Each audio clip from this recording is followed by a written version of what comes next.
জয়নিতাই সকলে প্রাণ ভরে শ্রী রাধা মদন গোপাল গৌরাঙ্গ সুন্দর ও 64 মহন্তের ভোগ দর্শন করুন। এই দর্শন অতি দুর্লভ, সকলেই প্রাণ ভরে দর্শন করুন এবং নিজের নয়ন যুগলকে ধন্য করুন, নিজের মনকে পবিত্র করুন এবং ভিডিওটি শেয়ার করে অন্যকেও দর্শন করার সুযোগ করে দিন।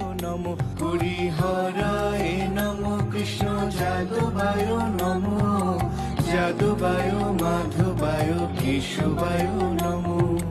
গোপাল গোবিন্দ রাম শ্রী মধুসূদন গিরিধারী গোপীনাথ মদন মোহন। গোপাল গোবিন্দ রাম শ্রী মধুসূদন গিরিধারী গোপীনাথ মদন মোহন।